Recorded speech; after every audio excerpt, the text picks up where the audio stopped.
Hello guys! Nandito kami sa bundok, charot. Nandito kami sa bukid. Dito kami sa GKJ Farm. GKJ Cebu Farm. Kasi naging curious kami dito guys. Mag-explore tayo doon sa loob. So marami sila doong mga fruits na pwede tayong bumili ng kanilang markot.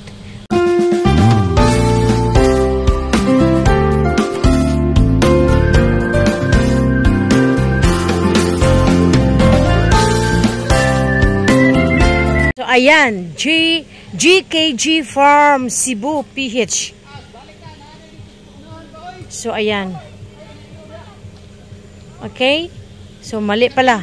So nandito na talaga kami sa original na GKJ Farm. Yeah, so we're going inside guys. Naging curious tayo. Explore tayo doon guys ha. Ayan oh. Ayan, si Mami gustong-gusto niya dito oh. Tara ilang guide oh. So naslay mulberry picking, mixed vegetable pineapple grapes, and natural. Uy, meron pala silang ano oh, swimming pool diri Mami oh. Anay? Oh, tilapia fishing, rabbit, mango tree cottage. O syaro man ta na mapulan ta ni ron dito lakaw. Magabian kita ni ron. Nagbiyahe kami ng 2 hours from Cebu City. 2 hours. So not bad kasi hindi naman masyadong traffic. So, first time kami dito nakarating dahil sinerge talaga namin ito. Sinerge namin ni Cebu Philca. No? So, meaning, kasi sanang purpose namin, punta ng Davao dahil bili kami mga, imamarkot. Pero dito makikita namin to eh. Mabibili din namin dito. So, ayan, meron silang libreng drink sa calamansi juice, parang pang entrance. No need to fee. Ang ganda ng ating, no need to fee. No need to pay. Ang ganda ng ating model. Siya yung younger sister ni Mami Hines. O, meron siyang calamansi juice. Naging model siya ng calamansi juice. Kuya, huwag smile. Oy, oh. So, ito yung way papunta doon sa loob. Ay, talagang bukid na bukid siya, guys. I like it very much. Pero, we have to be very careful kasi, lalaki ng bato, oh. No, ayun, oh. Ayan.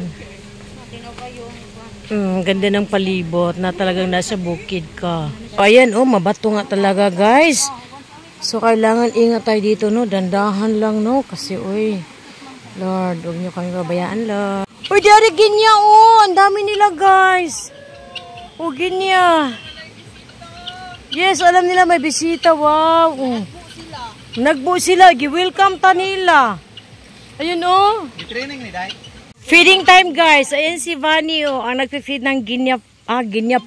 Ginya Paul. Ano pa, ang hirap man ito bigkasin. Oy, ang ating dila oh, ayan. Ay, ang cute nila oh. Lagi maglumbo. Sus, oh, nagkagawan sila. Oh, wow, ang cute. Oh, si Auntie Merlin, siya napod ko no bit. Kaya gusto sa experience alin na. Go, dali na. Ala, dali. Ayun, so ang cute nila no. Pagpasok namin dito kanina ay sinalubong kami. Ayun. Yeah, it's Merlin. Nag-feed. Oh, ayan. Ang cute nila guys, as in. So, worth naman ang pagpunta dito, no? So, ayan, meron din silang swimming pool dito. Kung mag-rent kayo ng kanilang cabin. So, libre na yung paggamit ng swimming pool. So, unahan makikita nyo meron doong dragon fruit. Pero marami sila ditong mga tanim guys. Tingnan natin kung ano mabili natin dito. So ayan ang tinatawag na dito na cabin house. Ang ganda no? Oh, ayun na si Madam Merlin umakyat na sa taas oh. Uy, kinuog ko. Ayan.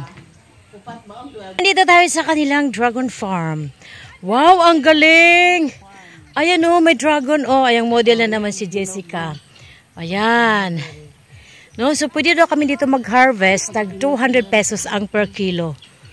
No season ba ngayon? Bawal gaano siyang uturuan pa ko nun ni Okano. Ayan, ito yung na-harvest niya oh. Naka-harvest na siya guys. O diba? Isang piraso okay na yan. So maghanap tayo kasi 200 pesos. Ayan si Mami oh. It's really fun oh yun. Andun oh, andun maraming bunga doon oh. Buwak pa yan? Basta ang red mo oh, padung tayo dito. Ala, sunod lang tayo sa tour guide. Ay, no? Oh, hilaw, meron. Doon tayo, baba daw tayo doon kasi maraming bunga doon. Oh, yes. Oh, ayan, oh. On. Itanong na to dito sa Pwede. Mangayo ta. Pwede mo na paliton. Ayan oh, nakabuntot din sila sa'yo guys. Oh, nakakatuwa. Kasi hindi mo sila nanunuka ba. Oh, ayan, sige. Wow. So nakakuha kami, naka-harvest kami ng isa. Okay lang, di ba? Ang sarap dito maglakad guys. Para nakakawala ng stress. Ayan, sana all. Ayan oh. Oh, dami. Huy, maghina. Ay, maghina ka kay mo. Di, musulod na dunggan. Dili. Kana oh. Ang mga B. Parehan ni tananday? B yan? So mga B, pag magkaroon na yan ng honey, ita-transfer na nila. Ayan oh. Ito, kunin mo lang itong isa na frame. Kung tingnan mo kung may ano na. Kung mayroon ng honey. Marami ng honey. Pag marami na palang honey, so ipaprocess na yan. Sa isa ka frame, makakuha kag mga 50 bottles. Wow. 50? Oh, kasi mudagang gila siya. Ang sa iya naman. Wala ko may honey. Nakuhaan naman sila. Nakuhaan naman daw na. Siya every week. Hindi mo siyang i-check para makita nimo kung ang queen or buhi ra ba o wala. So meaning kabaw gid ang tag-iyaan ni gyud iya gining gistadihan. Ang mga So ayan guys, oh. Nandito kami sa bukid pero ang sarap dito maglakad. Ayan mga kasama ko. Masarap maglakad talaga guys kasi nga fresh air. No, fresh air siya. So pag nasa isla ka naman, hangin galing sa dagat. Pag nasa bukid ka naman, hangin galing sa bukid, o di ba? Ako nangarap pa rin ako talaga guys na ano, mag-for good sa Pinas pero gusto ko sa bukid. Ayan oh.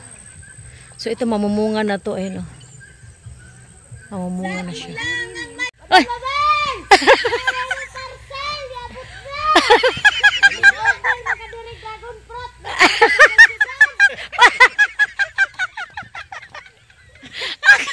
Uy, saan ni siyang bunga? Dara oh. Limon. Oh, limon. Limon. Usbay mong parcel ba? Usbay mong parcel kay way nakadungog. Nakuwag tingog. Dara. Dali ako na sing i-reels kadit na yan mag-model siya no, mag-promote si Madam Merlin. Ito daw yung tinatawag na RIR na manok. Manok na mag-produce ng brown egg. Yan, brown egg pala. Maraming brown egg doon sa Singapore. Brown egg yung sa amin. Oh. So yan dong manok na yan ang magpo-produce ng brown egg. No? Nice dude, nice. As in nice dude. Oh, ayan oh. Tawag daw nito gangsa. Dagana oh, ang dami. Nangita sila. Hinahanap daw yung nanay ng gangsa. Ayan ang nanay. Sino yung nanay? Wala dagana oy, buyag. Oh, ayan oh. Sinusundan tuloy kami oh. ngayon na pagkaon gigutom na. No, gigutom na ano. Naglakbay og kanang. Unsa ni siya? Sapa. Kabukiran. Gihingal ko. Heran. Pari dai. Unahan pa. Asagi.